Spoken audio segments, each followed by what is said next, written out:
Hi, how's it going? This is Resident of Collinwood for YouTube, back with another Dark Shadows video for you guys and gals. I'm here to give my character retrospective of Collinwood and its grounds from the movie Night of Dark Shadows.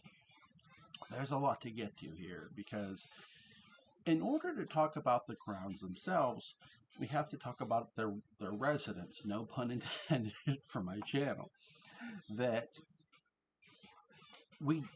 Carletta, character, Carletta, played by late great Grayson Hall, James Storm's character of Gerard Stiles.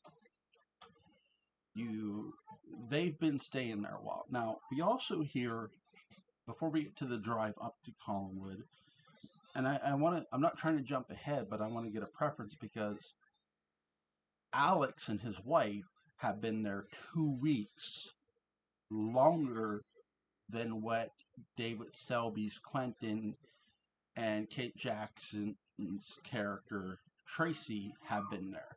So Mr. and Mrs. Collins hadn't arrived yet, and Alex and his wife have been there. Now, that we knew of to that point, they hadn't seen anything.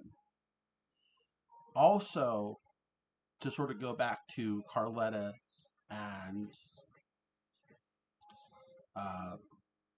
Gerard, sorry, Carletta and Gerard Stiles, not that they have the same last name, but sorry, I'm having a little too much fun with this video already, can you tell? Gerard Stiles says something. Now, I'm not trying to jump ahead in this movie. I just want to give a frame of preference here because this is something that fits in with the character retrospective that I'm doing. Now, we know that Alex and his wife have been there for 2 weeks, right?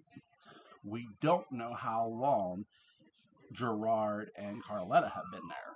And what we hear from James Storm's character, Gerard Stiles, is, and I think this is really one of the most shocking revelations throughout the whole movie, that James Storm's Gerard Stiles says, I was good enough for her until he showed up. So we hear from James Storm's perspective, and I believe it, is that this ghost was sexually manipulating him as well. And the ghost of Angelique Collins. And that's the thing, too, with this movie. You're sort of getting into sexual manipulation, possession, reincarnation. And now, this has been going on for James Storm's character. We also know that Carletta has the memories of the little girl, because from her locket, right? So there's that. And James Storm's Gerard Stiles has is somebody who's been getting used and manipulated sexually by Angelique that we know of. Now, that's been happening to those two characters, more specifically James Storm's Gerard Stiles, when they've been there.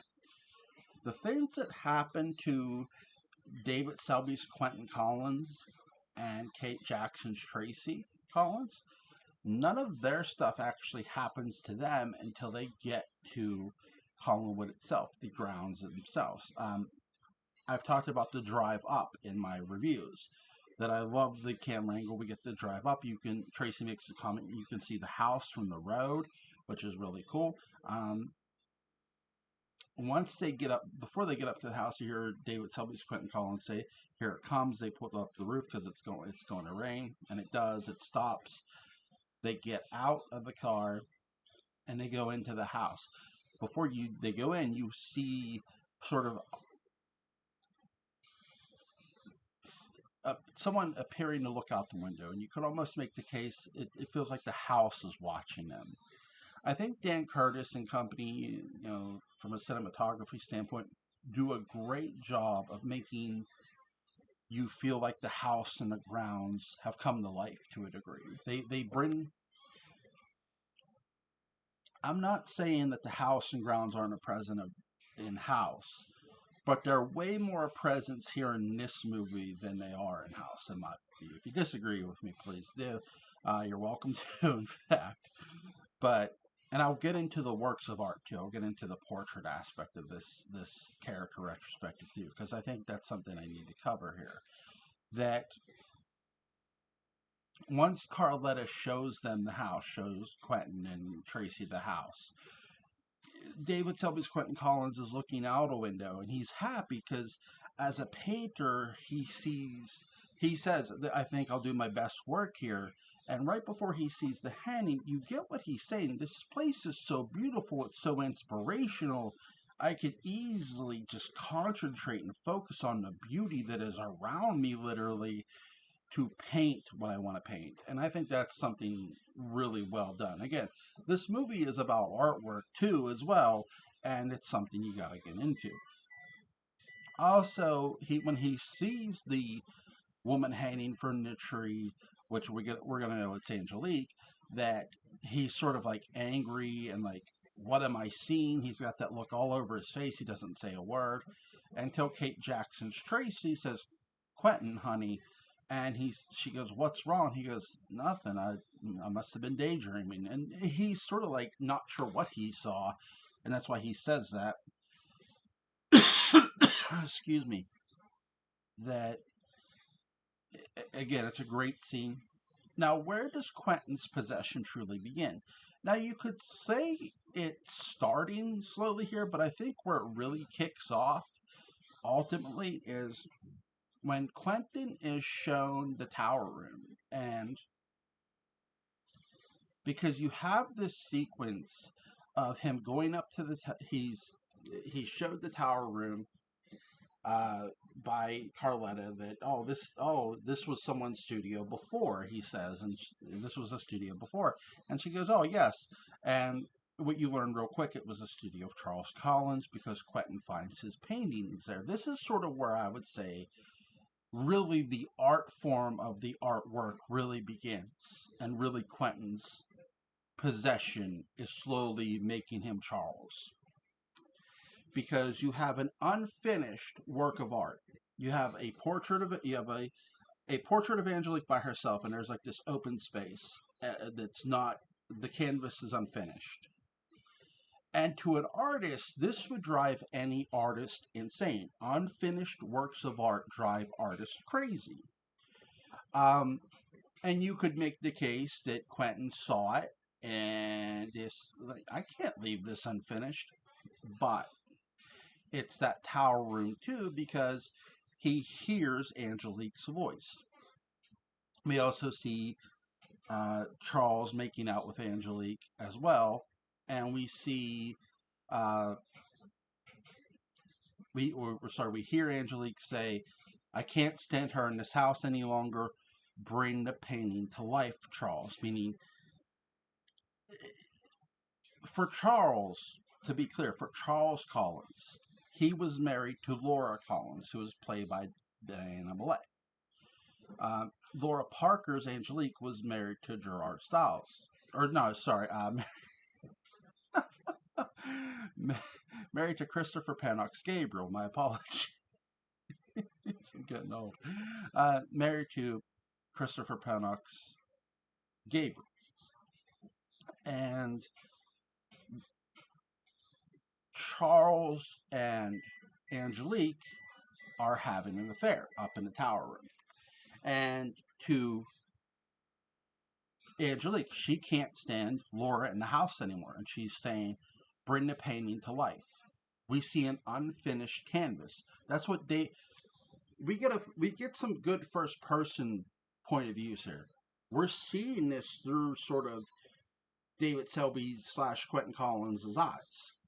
At this point in time, I would say this is slowly where Quentin is becoming Charles, because he's hearing Angelique's words and he's looking at this empty canvas, this part of the canvas that is not finished. It's David Selby's Quentin / Charles who is going to finish that portrait. And here's where the two begin to mix, because by the time this movie's over, that portrait is finished, but it's not a portrait of Diana Mallet's Laura. It's a portrait of Kate Jackson's Tracy, and he's holding her. He's David Selby, Quentin, more so Charles, is holding Kate Jackson's Tracy's lifeless body in his arms, sort of presenting it to Angelique. And I think that's where this movie becomes its first full art form, more so than any place else. That's sort of telling you that this character is now going to slowly to become Quentin a lot less and Charles a lot more. That's where the possession to me in this movie starts, and it's a great job, you know, the way they shoot this from the first person standpoint. I'm trying to keep my character retrospective in the retrospective that it's about the house and grounds, but this all fits into the house and grounds because none of this started for Quentin until he showed up here, and I think that's the best way I can describe this. Yes, the house and grounds are haunted. Yes, there's a possession going on, but not just of David Selby and Tracy, but of Gerard Stiles as well, perhaps of Carletta. And to sort of give Alex his sort of standpoint, Alex doesn't start seeing Angelique until after what?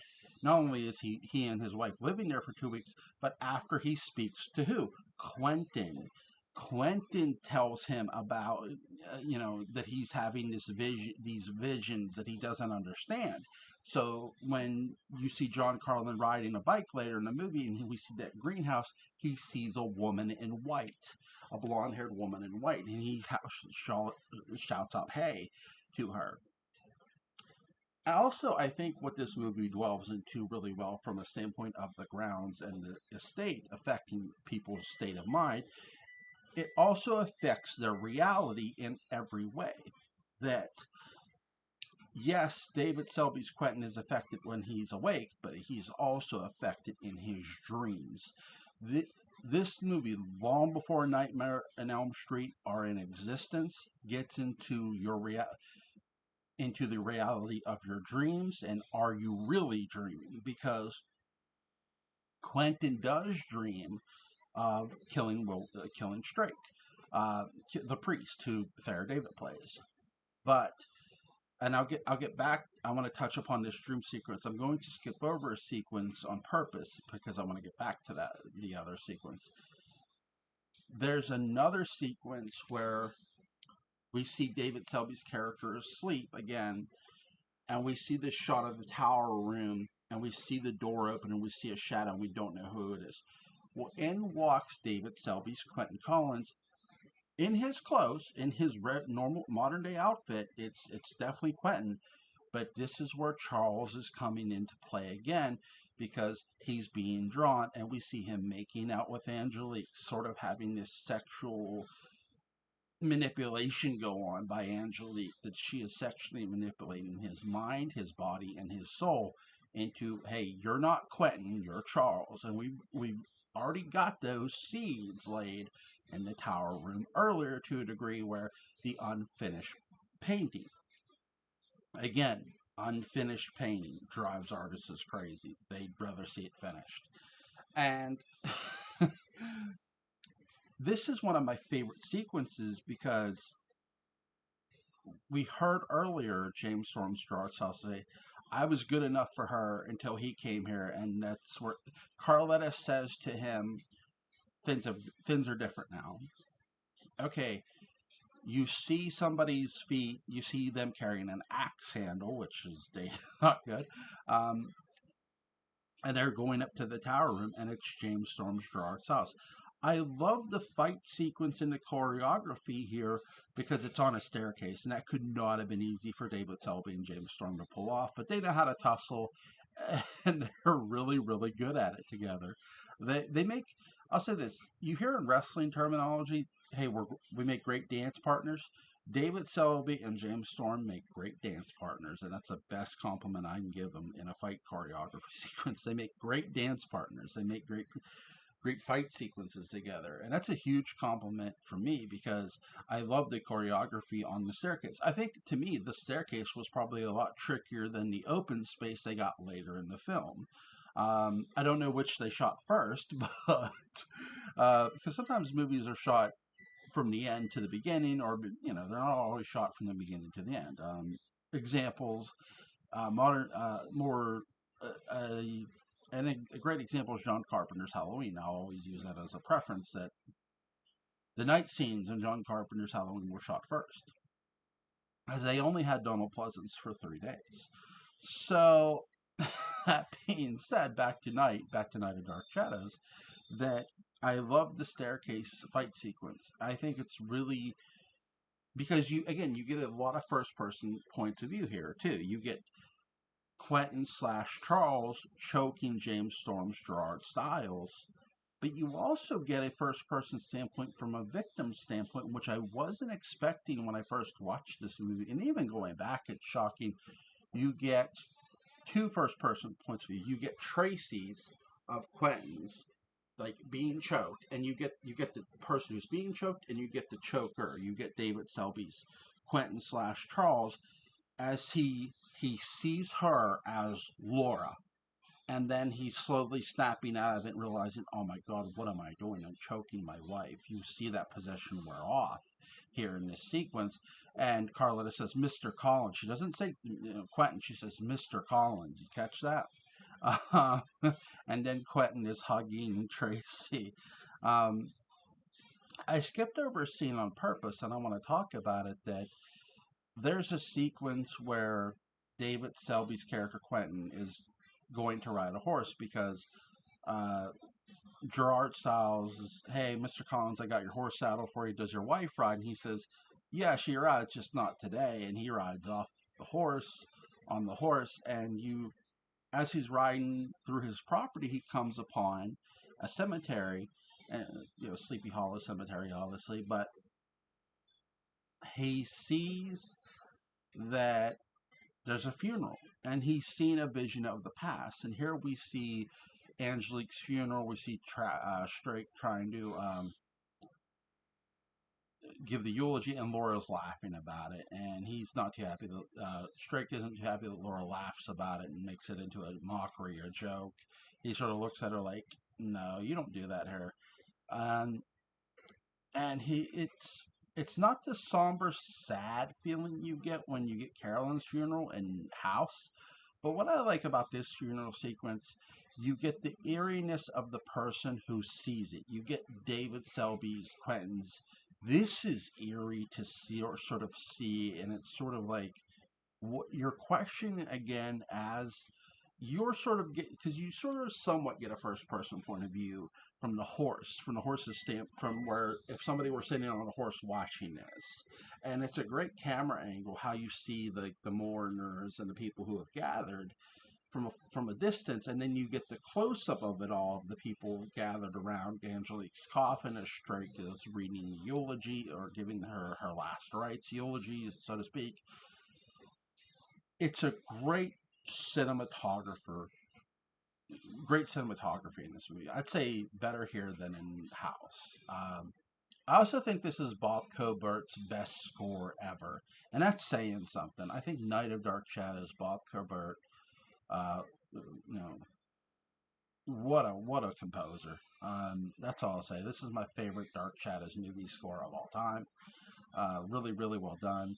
From the opening theme to Quentin's possession, I think is really, really well done. If you watch this film for no other reason, watch it for the score. Because I know some people don't like this movie. I enjoyed the hell out of it. I think,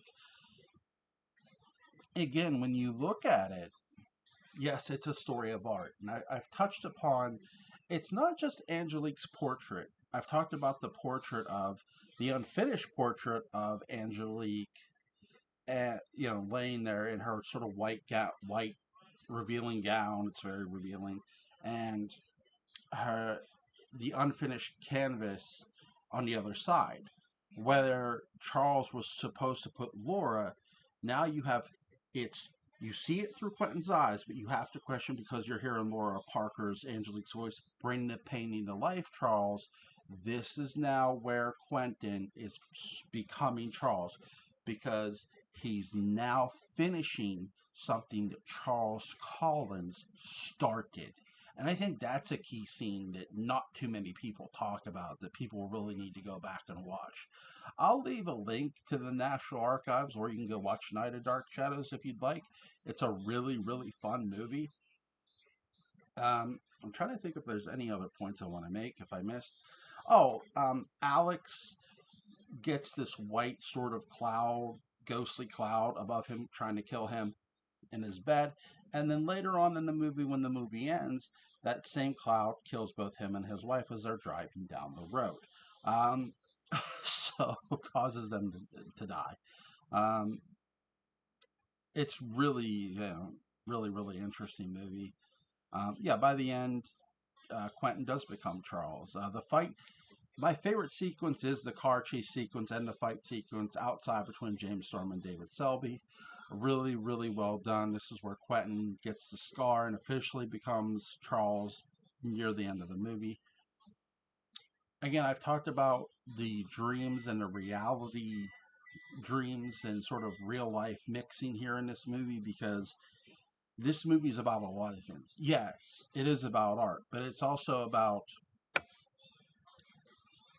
dreams and reality because Quentin's dreams are haunted as for as much as Quentin is haunted while he's awake, he's haunted while he's asleep. Also, and Tracy is the ultimate victim here. That's who your real. I mean, you could say Alex and his wife are victims for sure. I'm not taking anything away from them, but your ultimate victim here is Tracy Collins, Quentin's wife. Because, again, go back to that tower room and that unfinished portrait.